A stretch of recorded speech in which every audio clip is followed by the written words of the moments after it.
자리에 나오신 모든 분들 하나님의 은혜 받고 가시는 귀한 시간 되시기를 간절히 소망합니다. 아멘. 우리가 함께 읽은 출애굽기 33장 12절에서 23절의 말씀은 이스라엘 백성들을 향한 하나님의 분노에 대해 모세가 간청하는 그런 내용입니다. 하나님께서 이스라엘 백성들에게 분노하신 이유는 금송아지 사건입니다. 우리가 그런데 금송아지 사건을 대하면 이런 의문을 가지게 됩니다. 이스라엘 백성들의 입장에서도 어쩔 수 없는 것 아니었을까? 그런데 하나님께서 저렇게까지 진노하실 필요가 있었을까라는 생각이 들게 됩니다. 왜냐하면 이스라엘 백성들이 연약한 인간으로서 광야 한가운데에서 인도자를 잃어버린 불안한 패닉에 놓여진 상태이기 때문입니다. 그러한 공황 상태에서 어찌할 바를 몰라 자기들이 이제 인도자를 만들어낸 죄인데, 어떻게 보면 실수라고도 볼 수 있는 그런 죄에 대해서 하나님께서 이스라엘 백성들을 세상에서 쓸어버리시겠다라고 말씀을 하시고 굉장히 큰 분노를 바라고 계시기 때문이죠. 실수와 같은 죄에 대해서 이토록 하나님께서 강력하게 말씀하셨던 이유는 무엇일까요? 당시 소는 힘과 다산을 상징하는 것이었다고 합니다. 그래서 많은 이방 민족들이 자기들의 우상을 만들 때 소를 많이 만들었다고 해요. 자신이 원하는 것을 이루어줄 수 있는 존재였기 때문입니다. 자신이 원하는 것을 이루어줄 존재를 만들기 위해서 이스라엘 백성들도 소라는 형상으로 우상을 만들었던 것입니다. 또한 자신이 원하는 때에 필요한 것을 언제든지 응답할 존재를 원했던 것입니다. 이스라엘 백성들은 자신들의 통제 아래에 있는 존재를 원했습니다. 물을 달라면 물을 주고 음식을 달라면 음식을 주는 그런 존재가 필요했던 것이죠. 즉 그들은 아론도 싫고 모세도 싫고 하나님도 싫고 내가 원하는 때에 원하는 것을 들어줄 수 있는 우상이 필요했던 것입니다. 그러한 그들의 마음의 우상이 겉으로 드러난 것이 금송아지 사건인 것입니다. 이스라엘 백성들은 패닉 속에서 어쩔 수 없이 저지른 죄가 아닙니다. 그들은 이러한 목적으로 금송아지를 만들었던 것이죠. 성경은 그래서 금송아지 사건에 대해서 목이 곧은 백성이라고 표현을 합니다. 어쩔 수 없는 실수로 벌인 죄라면 목이 곧은 백성, 고집불통, 자기의 욕심에 따라 지은 것과 같은 그런 죄로 표현하지 않았을 것이라는 것이죠. 하나님께서는 금송아지 사건에 대해서 당황스러운 실수로 표현하는 것이 아니라 그들 안에 있는 그들의 고의적인 고집불통의 죄를 묘사하고 계시더라는 것입니다. 금송아지 사건은 그런 것입니다. 이스라엘 백성들이 광야 한가운데 지도자가 없이 덩그러니 놓여진 불안한 상태에서 어찌할 바를 몰라 실수로 저지른 죄가 아니라 자신들이 원하는 것을 자신들이 원하는 때에 이루어줘야 할 지도자가 눈앞에서 사라진 겁니다. 물과 음식을 언제든지 줘야 되는데 말이죠. 그런데 그 지도자를 빨리 그리고 당장에 원했던 것이죠. 그러나 아무나 만들었던 것이 아니라 금송아지로 만들므로써 언제든지 자기가 원하는 것을 이루어줄 신을 만들었던 것입니다. 이스라엘 백성들은 이미 마음속에 우상이 있었던 것입니다. 우상 숭배라는 것은 겉으로만 드러나지 않습니다. 그 마음에 하나님이 아닌 다른 것들을 사랑하고 섬기고 있다면 우리가 우상 숭배라고 말하는 것이죠. 금송아지 사건의 핵심은 무엇이냐면 이스라엘 백성들을 폭로하는 데 그 목적이 있습니다. 금송아지 사건을 모세의 간구에 대한 이 내용에서 제가 말한 이유가 이것입니다. 우리는 보면 마치 모세에게도 잘못이 있는 것처럼 느껴지기도 해요. 연약한 이스라엘 백성들을 내버려 두고 모세가 올라가지 않았다면 이런 죄를 버리지 않았을 것 같은 생각이 드는 것이죠. 한편으로는 하나님께서 그것을 아시면서도 왜 굳이 모세를 데리고 올라가셨을까요? 일부러 이스라엘 백성들이 죄를 짓도록 만들기 위함인가요? 아니면 모세가 지도자로서의 능력이 없음을 폭로하시기 위함일까요? 그렇지 않습니다. 이스라엘 백성들 안에 있는 이미 하나님을 금송아지와 같이 여기고 있는 그들의 우상 숭배를 폭로하시기 위하여 하나님께서는 이스라엘 백성들이 얼마나 지금 큰 죄악으로 그 마음이 더러워져 있는지를 겉으로 드러내서 그것을 증거로 삼기 위하여 모세를 데리고 올라가셨던 것입니다. 하나님의 잘못도 아니고 모세의 잘못도 아니라 어쩔 수 없이 저지른 죄도 아니며 이스라엘 백성들의 죄가 그저 밖으로 드러난 사건일 뿐이라는 것입니다. 모세에게는 전혀 책임이 없습니다. 모세에게는 전혀 책임이 없어요. 그런데 놀라운 것은 이스라엘 백성들의 무너진 죄에 대한 모세의 반응이 마치 자신의 죄로 인해서 이렇게 된 것과 같은 모습을 보이고 있다는 것입니다. 출애굽기 33장 우리 함께 읽어본 12절, 13절을 제가 한번 읽어보겠습니다. 모세가 여호와께 아뢰되 보시옵소서 주께서 내가 이 백성을 인도하여 올라가라 하시면서 나와 함께 보낼 자를 내게 지시하지 아니하시나이다. 주께서 전에 말씀하시기를 나는 이름으로도 너를 알고 너도 내 앞에 은총을 입었다 하셨사온즉 내가 참으로 주의 목전에 은총을 입었사오면 원하건대 주의 길을 내게 보이사 내게 주를 알리시고 나로 주의 목전에 은총을 입게 하시며 이 족속을 주의 백성으로 여기소서라고 하고 있습니다. 나로 주의 은총을 입게 하시며 이 족속을 주의 백성으로 여기시길 원한다라고 말을 합니다.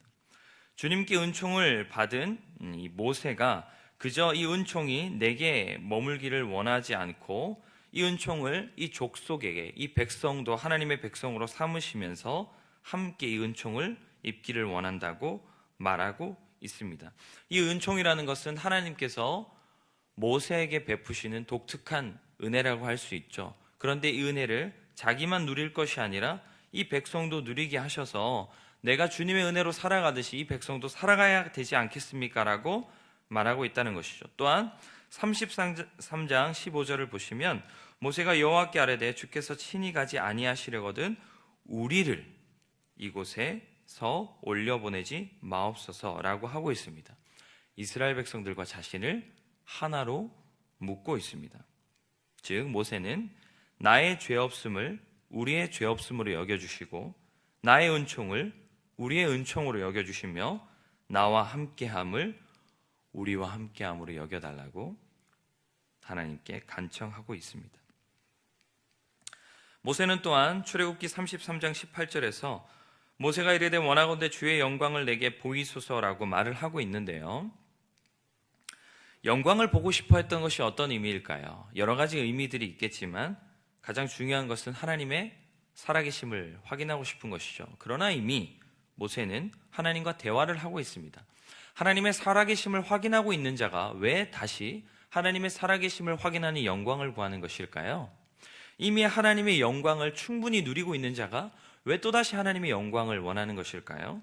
이미 모세가 하나님께 간구한 내용으로 인하여 이스라엘 백성들과 연합하였기 때문입니다. 17절 제가 읽어보겠습니다. 여호와께서 모세에게 이르시되 내가 말하는 이 일도 내가 하리니 너는 내 목전에 은총을 입었고 내가 이름으로도 너를 알미니라. 하나님께서 지금까지 모세가 드린 간구를 들어주시겠다 말씀하시는 것이죠. 내가 이제 알겠다. 너의 간구대로 너에게만 은총을 내리거나 너와만 함께하는 것이 아니라 내가 이스라엘 백성들과도 함께하겠다. 내가 이스라엘 백성들과 너를 하나로 보겠다라고 말씀하셨죠. 모세가 이 기도를 들었을 때 하나님께 구하는 것이 영광입니다. 주님의 영광이 나와 함께하면 이제 이스라엘 백성들과도 함께하는 것이거든요. 모세는 자기에게 영광의 빛을 비춰주기를 바라서 지금 하나님의 영광을 구하는 것이 아니라 자기와 연합한 이스라엘 백성들에게 이제 영광의 빛을 비춰주기를 원하여 하나님께 간구하고 있는 것입니다. 하나님의 영광이 이스라엘 백성들에게 여전히 임하고 있다는 것을 확인하고 싶고 간절히 원했던 것이죠. 이스라엘 백성들을 살리려는 모세의 열심과 간절함이 드러나고 있습니다. 자신은 아무 잘못을 한 것이 없어요. 분명히 하나님께서 그로 올라오라고 하셨기 때문에 올라갔을 뿐이고 직무유기도 하지 않았습니다. 자신을 대신할 지도자로서 아론도 세우고 올라갔습니다. 이스라엘 백성들은 충분히 그 죄를 짓지 않을 수 있었습니다. 어쩔 수 없는 불안한 상황 속에서 지은 죄가 아니라 그들이 이미 그 마음에 우상을 숭배하고 있음으로써 드러나게 된 죄일 뿐입니다. 모세는 그 어떤 잘못이 없습니다. 그러나 모세는 그것을 마치 자신의 잘못으로 여기고 있습니다. 그 누구도 모세의 공로와 사랑을 알아주지 않을 텐데 말이죠. 모세는 우리가 흔히 예수 그리스도를 예표하는 인물이라고 합니다. 예수님께서는 우리의 죄를 짊어지시기 위하여 이 땅에 오셨습니다. 예수님은 우리의 죄에 대해서 그 어떤 책임이 없으십니다. 우리는 모두 다 죄를 지었지만 예수님은 이 땅에 내려와서 우리의 죄를 대신할 이유가 전혀 없으십니다. 전혀 없으십니다. 우리를 구원해야 할 책임이 전혀 없으신 분이 이 땅에 오셔서 이스라엘 백성들을 구하신 것입니다. 요한복음 2장 23절부터 25절을 제가 한번 읽어보겠습니다. 6월절에 예수께서 예루살렘에 계시니 많은 사람이 그의 행하시는 표적을 보고 그의 이름을 믿었으나 예수는 그의 몸을 그들에게 의탁하지 아니하셨으니 이는 친히 모든 사람을 아시며 또 사람에 대하여 누구의 증언도 받으실 필요가 없었으니 이는 그가 친히 사람 속에 있는 것을 아셨음이니라. 아멘. 모세가 이스라엘 백성들을 위해서 어떤 말까지 했냐면 책에서 자기의 이름을 지워달라는 말까지 합니다. 그러한 희생으로 이스라엘 백성들을 구하기 위해서 온 힘을 다합니다. 그러나 이스라엘 백성들은 사실 모세의 그 공로랑 사랑을 전혀 알지 못하고 끝까지 모세를 제대로 따르기는커녕 하나님을 원망하고 모세에게도 큰 감사로 표현하지 않습니다. 오늘날 우리가 살아가는 삶 가운데서 예수 그리스도께서 우리를 위해서 이 땅에 오셨지만 예수님은 다 아시고 오셨어요. 우리가 얼마나 죄인인 줄도 아셨지만 우리가 주님을 위해서 살지 않을 것을 아시고 오셨습니다. 제자들은 예수님을 믿었지만 예수님은 제자들을 믿지 않으셨습니다. 베드로가 예수님에게 주님, 모든 사람이 다 주님을 부인할지라도 저는 주님을 부인하지 않겠습니다 라고 말했던 것도 믿을 수 없는 고백이라는 것도 다 아셨습니다. 예수님께서는 가룟 유다를 너무나도 사랑하셨지만 가룟 유다가 예수님을 팔아버릴 것도 아셨습니다. 제자들이 다 예수님을 사랑한다고 예수님 위해 살겠다고 열광을 하면서 쫓아왔지만 예수님은 그들의 그 고백이 가짜인 것도 다 아셨습니다. 예수님은 그 누구도 자신을 사랑하지 않을 것을 아셨습니다. 근데 예수님은 우리를 위해서 오신 거예요. 그걸 아시면서도 십자가 지기를 주저하지 않으신 것입니다. 그럼 예수님께 드렸던 모든 고백이 가짜였을까요? 그렇지 않습니다. 그 고백은 진짜였겠죠. 베드로가 예수님을 만났다는 것은, 예수님을 믿었다는 것은 우리가 믿는 것과는 차원이 달라요. 왜냐하면 그는 3년 동안 예수님과 함께 했거든요. 예수님이 어떤 분이신지를 예수님이 또 많이 밝히 보여 드러내셨습니다. 우리가 어떤 수련회나 아니면 말씀을 통해서 인격적으로 예수님을 만난 것만으로도 예수님에 대한 믿음이 얼마나 충만합니까? 그러나 베드로는 훨씬 더 큰 믿음이었습니다. 그분을 실제로 만났고 그분의 하나님의 아들 되심을 경험했기 때문이죠. 얼마나 진심 어린 고백이었을까요? 예수님, 제가 주를 위해서 살겠습니다. 그러나 그 고백이 가짜인 이유는 뭐죠? 그 진심이 가짜라는 것이 아니라 그 고백이 지켜질 수가 없어요. 왜 그렇죠? 우리 다 죄인이라서 그래요. 우리 얼마나 수많이 고백하죠? 주님 앞에 제가 주님 위해 살겠습니다. 그러나 그 고백이 진짜일 수가 없어요. 왜 그렇죠? 우리가 그 고백을 지킬 만한 능력이 없거든요. 그런데 여러분, 제가 이 말을 하는 가장 핵심적인 내용은 뭐냐면 주님은 그거라도 받고 싶어요. 주님은 그 찰나의 사랑이라도 받고 싶어요. 제가 집에 가면 우리 아들이 저를 본체 만취합니다. 제가 집에 가면 이미 우리 아들이 TV를 보고 있거든요. 근데 그 모습이 안쓰러웠는지 우리 아내가 한 가지 규칙을 정했습니다. 제가 집에 가면 아들이 저를 한번 안아주는 그런 규칙을 정했습니다. 그래서 제가 집에 가면 아들이 TV를 보다 말고 저를 안아줍니다. 가식이죠. 얼굴은 TV를 향하고 있지만 저를 안아줍니다. 근데 그것도 너무 좋아요. 그것도 너무 좋아요. 그것도 너무 좋아요. 근데 너무 안타까운 것은 뭔지 아십니까? 그 가식조차도 이제 안 하려고 해요. 너무 안타까운 거죠. 아들이 이제는 제가 들어가도 그 오는 것조차 귀찮아합니다. 잠깐 오는 것조차 귀찮아한다고요. 코로나가 그렇게 만들어버렸죠. 예배당에 와서 얼마나 많은 성도들이 지금까지 간절하게 예배를 드렸을까요? 주님, 제가 정말 주님 사랑합니다. 주님 위해 살겠습니다. 라는 마음으로 이 자리에서 예배 드리는 사람이 얼마나 있을까요? 별로 없습니다. 별로 없습니다. 근데 너무 안타까운 건 뭐냐면 그 가식의 예배조차도 안 드리려고 해요. 주님 우리 위해서 이 땅에 오셨습니다. 너무나도 우리를 사랑하는 마음으로 오셨어요. 우리가 어떤 존재인지 아시고 오셨고 우리를 그저 진짜 너무 귀하게 여기셔서 오신 거예요. 우리에게 사랑받을 거, 인정받을 거, 알아줄 거 기대도 안 하고 오셨습니다. 예수님 우리는 전혀 믿지 않으셨습니다. 우리의 고백 전혀 믿지 않으셨습니다. 그냥 우리를 사랑하셔서 십자가 지기 위해서 오신 거예요. 그런데 그 찰나의 고백조차도 사라지고 있어요. 찰나의 고백조차. 사실 우리 새벽기도 이제 끝나고 나면 주님을 마음속에 막 품고 주님을 사랑하면서 잘 살아가진 않잖아요. 삶이 바쁘고 내 인생이 바빠서 주님 잊고 살아갑니다. 근데 이 찰나의 새벽기도마저도 주님을 사랑하는 마음으로 예배를 드리지 않는다면 얼마나 가슴 아픈 일이며 이 찰나의 예배마저도 이제 드리려 하지 않는다면 너무 가슴 아픈 일 아니겠습니까? 제 아들이 잠깐 가식으로 안아주는 것조차도 이제 하지 않으려고 한다면 아빠로서, 아들을 사랑하는 아빠로서 너무 가슴 아픈 일인 것 같아요. 오늘 우리는 이 모세를 통해서 예수님이 우리를 얼마나 사랑하시는지를 좀 엿볼 수 있을 것 같아요. 금송아지 사건은 이스라엘 백성들의 죄를 폭로하는 사건입니다. 그들이 얼마나 하나님을 하찮게 여기고 있는지.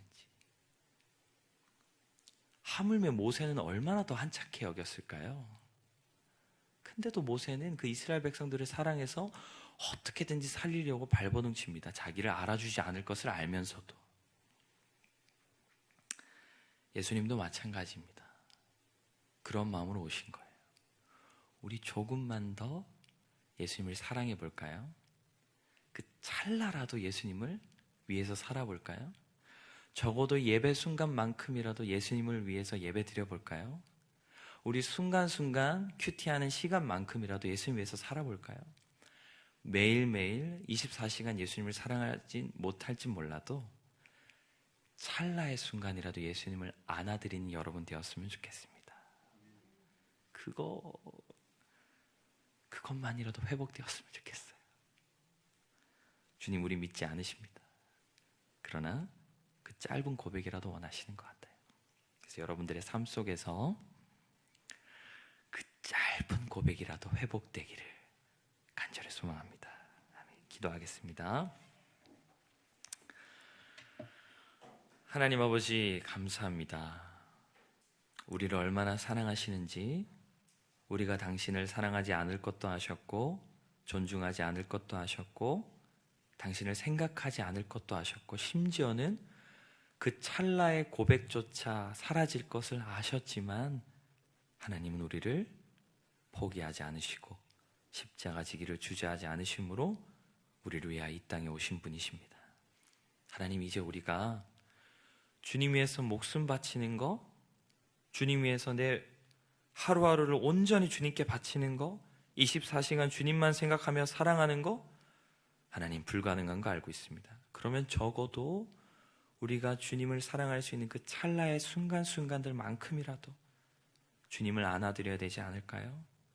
이 새벽 예배마저 온전히 드리지 못한다면 수요 예배마저 주일 예배마저 그 짧은 순간마저도 하나님을 안아드리지 않는다면 하나님은 너무 하나님께서 가슴 아파하실 것 같습니다. 우리 예배들이 회복되게 하시고 우리의 모습들이 회복되게 하셔서 그 찰나의 순간이라도 주님을 꼭 안아드릴 수 있는 우리의 사랑이 회복될 수 있도록 주님 함께하여 주시옵소서. 하나님, 주님 앞에 일천번제로 또한 감사 헌금으로 드립니다. 하나님 앞에 예배할 수 있음에 감사드리고, 하나님 또한 주님께서 언제나 보호하심을 믿고, 또한 주님께서 지켜주심을 믿고 함께 하심을 믿고 감사함으로 주님 앞에 드립니다. 우리를 사랑하시는 주님, 우리밖에 모르시는 주님, 이 기도 응답하여 주셔서 하나님의 놀라운 은혜가 이 헌금을 드린 자들의 가정에 나타나게 하시고, 그 사랑을 알아 주님을 조금 더 사랑할 수 있는 이들의 모습이 될 수 있도록 주님 도와주시옵소서. 우리 시간 함께 기도하며 나아갑니다. 하나님, 우리의 삶 속에서 그 작은 찰나의 순간만큼이라도 하나님을 사랑하고 안아드릴 수 있는 그런 사랑이 회복될 수 있도록 주여 도와달라고 우리 주여 한번 부르짖고 함께 기도하며 나아갑니다. 주여